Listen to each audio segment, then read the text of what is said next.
Hello, dear students. We have reached the last unit of this term. Have you learnt a lot of things this year from your EVS classes? I am sure a lot of things have been added to your day-to-day learning and day-to-day activities.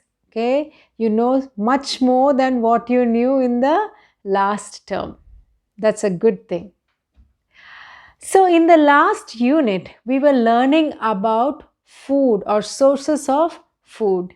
We learned that we have animal source and then plant source and why we need food. So, and what are the food patterns or food habits, all that we learned in the previous unit. Now, this unit, we are going to see how this food can be taken into our body. So the first method, that is the first thing, is eating raw food. Raw food can be eaten? Yes. Not everything is raw food. Not everything is raw food. Only a few foods can be eaten raw. Which are they? The first thing you would have got it in your mind, fruits. All the fruits can be eaten raw. And some vegetables too. Carrots, beetroots.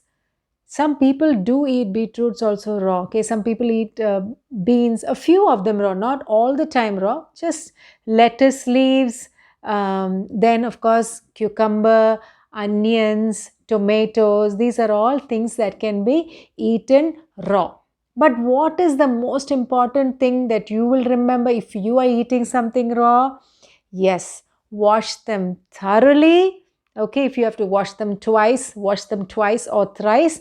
Make sure they are clean, and then you peel off the skin of cucumbers, carrots, and onions, and then you eat them. Okay, that's the most important thing about eating raw food.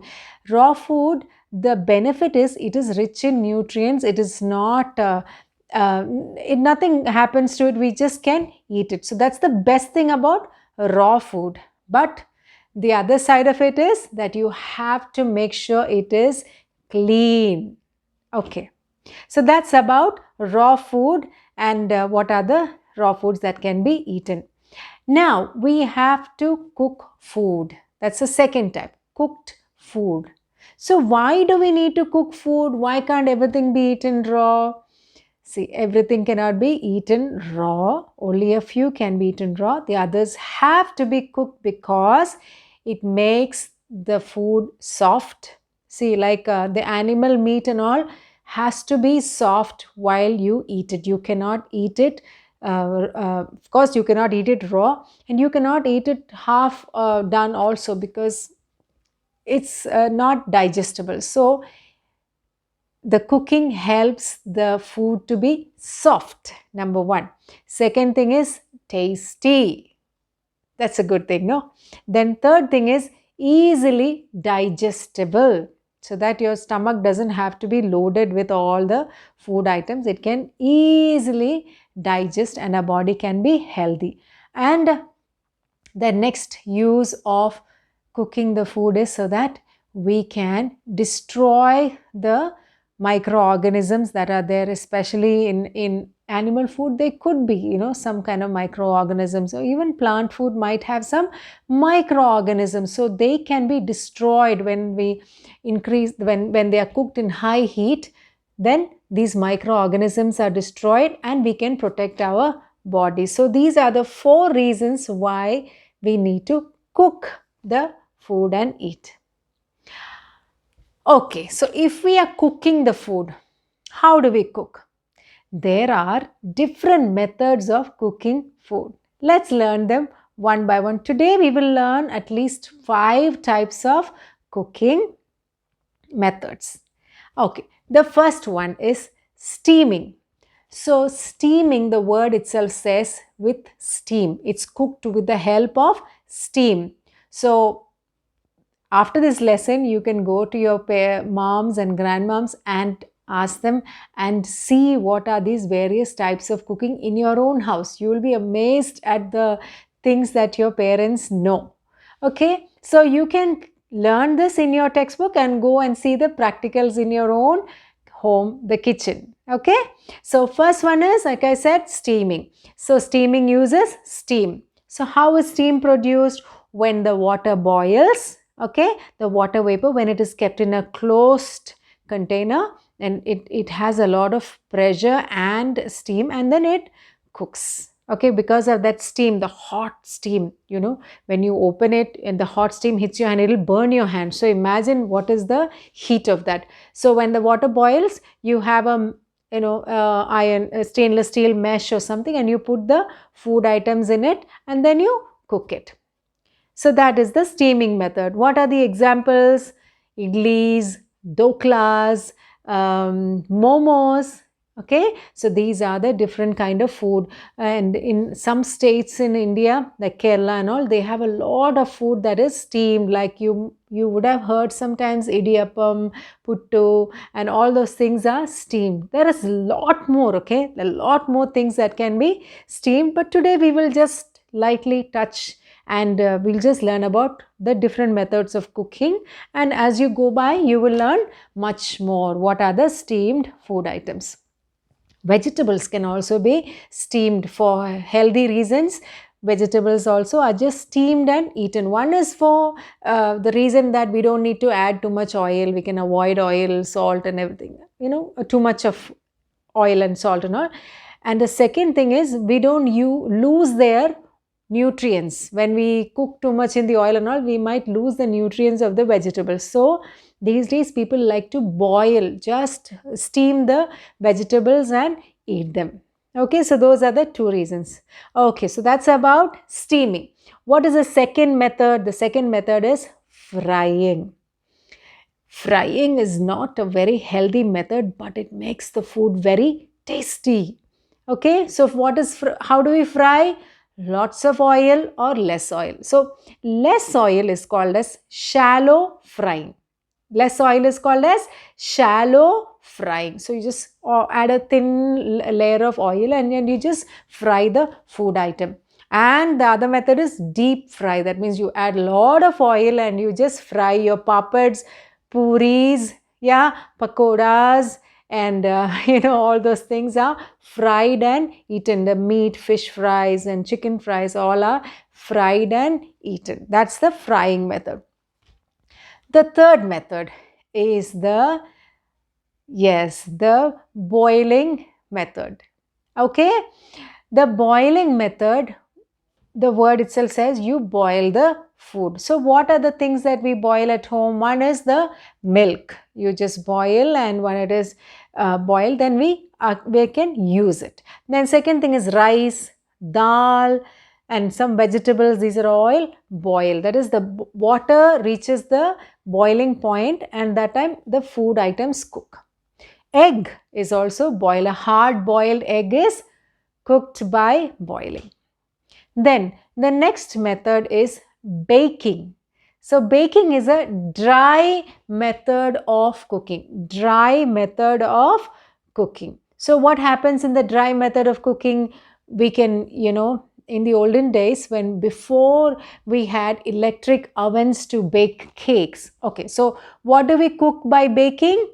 Cakes, biscuits, bread, all the yummy stuff. Okay. So in this baking method, there's not much oil used. There's no need of any water or anything like that. So it's just a dry method of cooking. And these days we have ovens, okay, electric ovens. Those days, what did they use? I've seen my grandma, they would put a layer of sand, okay, the sand, and they will, heat the sand and put it in a closed container, and my grandma would add the cake batter and close it, and because of the heat of the sand, the cake would be done. So those days, that was what was used. So those are the few methods. That is, first one is steaming, second one is frying, third one is boiling, fourth one is baking. The fifth one, we missed one type of cooking, that is roasting. That is roasting. So roasting is You've heard of roasted chicken, roasted vegetables. It uses very less oil. We can use a cooking utensil like a frying pan to roast, or we can even use a oven to roast. Both ways, it's very less oil, and food is cooked well also. So these are the 5 methods of cooking. Now, we've learned the methods of cooking. Now, in which one do we cook? So there are so many things that are available in the kitchen for cooking. So we'll see a few in today's class. So what are the utensils we need? We need frying pans. And let's start with the steaming. For steaming, we need a closed vessel. As you can see in the screen, these vessels are used for steaming, like making idlis, doklas, and momos and other items. We need this kind of vessels for steaming. What about frying? We need deep frying pan or a shallow frying pan for frying. Then we need spatulas. Okay. Then what if we are roasting? Yes, we need a pan for it, or we need a griddle. We need a griddle. Griddle, as you can see on your screen, it is with less oil, and its griddle uses sometimes electricity also. So that is one. And then the next thing that we can use for boiling is all the boiling pans. Okay.